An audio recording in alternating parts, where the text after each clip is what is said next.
Makedonya'nın efsane futbolcusu Goran Pandev bugünkü konuğumuz. Ben yine hiç vakit kaybetmeden kendisine ilk sorumu yönelteceğim. Dobrodojdovte. Prvo sakam da vi se zablagodaram što prihvatiste da budete gostin vo našata emisija.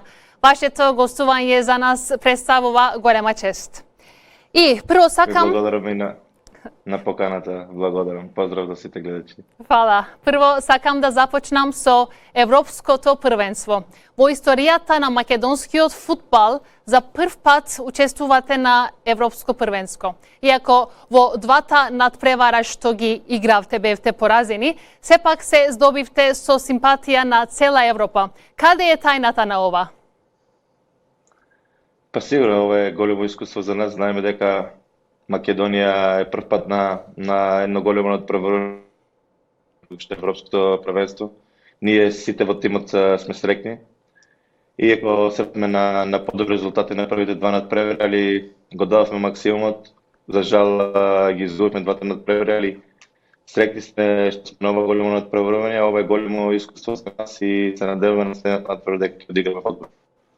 Вашата улога за овој успех на Македонија е голема. Вие го дадовте и првиот гол за репрезентацијата на Европско и повторно влеговте во историја. Откако се повлековте од националниот тим, како успеа Игор Ангеловски да ве убеди за да се вратите? Што се промени со неговото доаѓање во македонскиот футбол во последните 5 години?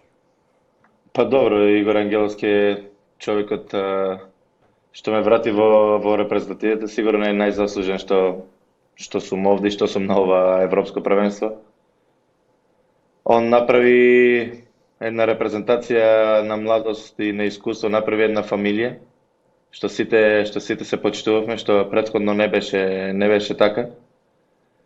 Направи едни резултати што не знам дали на некој селектор во иднина тоа ќе му успе. Сигурно се работи за квалитетен тренер и еден од најзаслужените што Македонија на ова Европско првенство.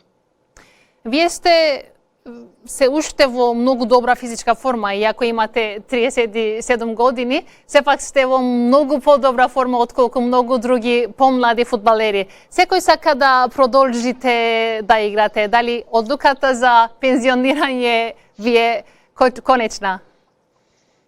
Па добро, јас се трудам да бидам спремен секој тренинг и секој надпревар, бидејќи на 37 години мора да бидеш спремен на поголем напор, мора да работиш, да внимаваш на исхраната и затоа можеби и уште играм, мислам во добра форма.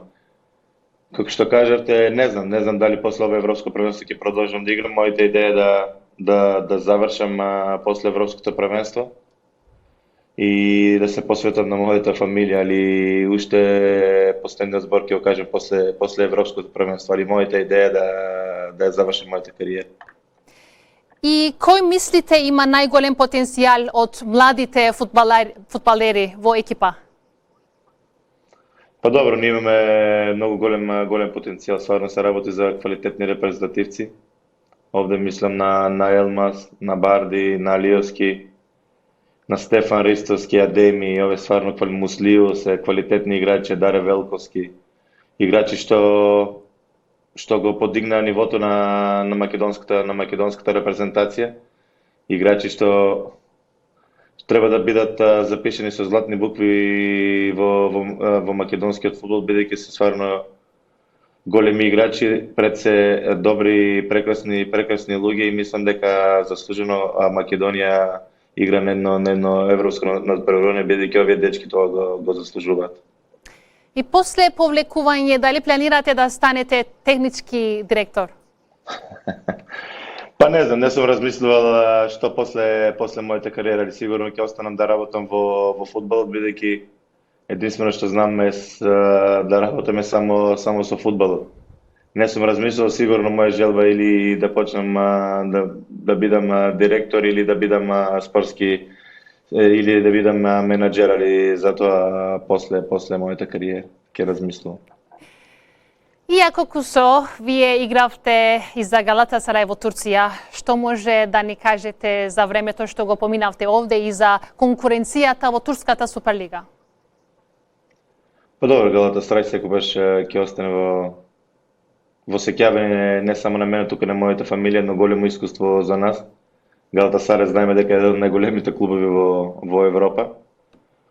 Иако не одиграв многу надпревар, среќен бев што поменав една многу важна сезона во Галатасарај. Го освоивме првенството, го освоивме купот на Турција и мислам дека Галатасарај е една од најголемите екипи во Турција и заслужува секоја година да се бори за шампионска титула. Исто и турското првенство е едно од подобрите првенства во Европа. Тешко е да се игра и сигурно дека Галатасарај и Фенербахче и Бешикташ се екипи што секоја сезона се борат за да го освојат првенството. И кој е најдобриот фудбалски колектив во кој сте играле до денес? Сакам да ве прашам.